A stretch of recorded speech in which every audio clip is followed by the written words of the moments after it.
कोकणात सकाळच्या नाश्त्याला आवर्जून बनवला जाणारा पदार्थ असा म्हणजे घावणे आणि रस.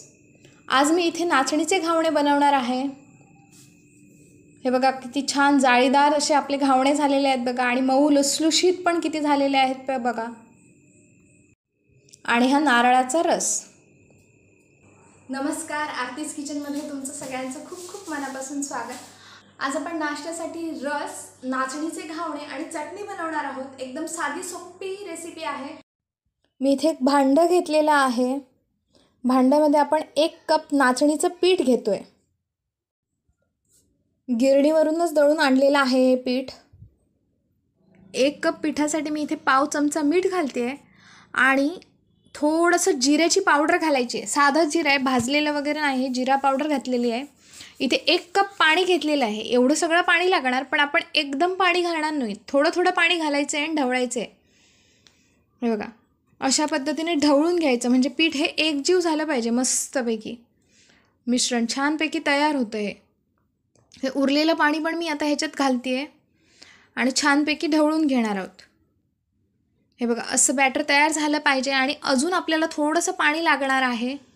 1 डाऊलभर पाणी घालते मी अजून आतमध्ये, म्हणजे पूर्ण हे बॅटर बनवण्यासाठी आपल्याला 1 कप आणि 1 डाऊल पाणी लागलेलं आहे 1 कप नाचणीच्या पिठासाठी.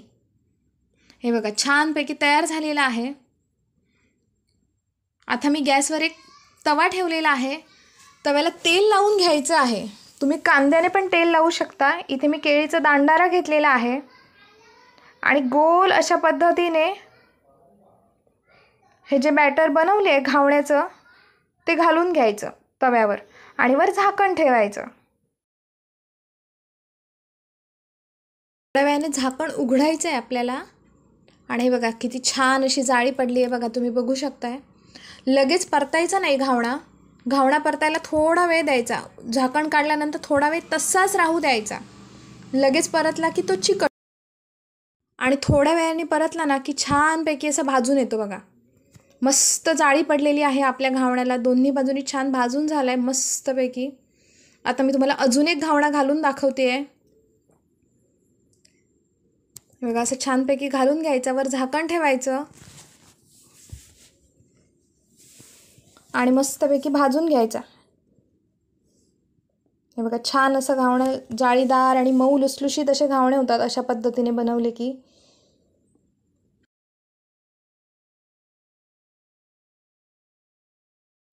आता मी इथे नारळाचा रस बनवते आहे. त्याच्यासाठी मी नारळ मिक्सरमध्ये लावून घेतलेला आहे. हा बघा, त्याच्यात पाणी घालून घेतलं आहे. हा आता रस मी गाळून घेणार आहे. फक्त नुसतं खोबरं वाटून घेतलेलं आहे मिक्सरमध्ये आणि आता गाळून घेऊया. जास्त पाणी घालायचं नाही आहे, जाडसरच असा रस ठेवायचा आहे, कारण तो आपल्याला घावण्यासोबत खायचा आहे म्हणून. पातळ असला की तो बरा लागत नाही. हा बघा, असं जाडसर असा रस केलेला आहे. आतमध्ये गूळ घालते आहे मी. गुळाचा वापर तुम्ही तुमच्या चवीप्रमाणे कमी जास्त करू शकता.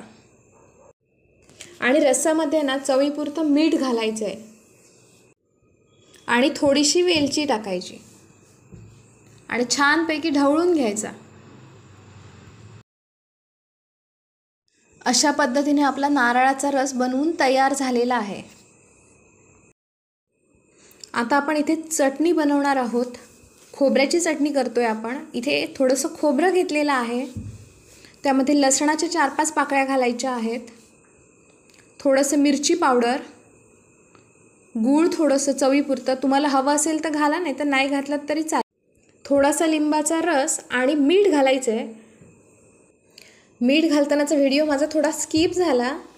हे बघा, अशा पद्धतीने पाणी न घालता चटणी बनवायची आहे आपल्याला. पाण्याचा अजिबात वापर करायचा नाही. सुक्की चटणी बनवलेली आहे ही बघा अशा पद्धतीने. आणि आपला रस, घावणे आणि नारळाची चटणी बनवून तयार झालेली आहे.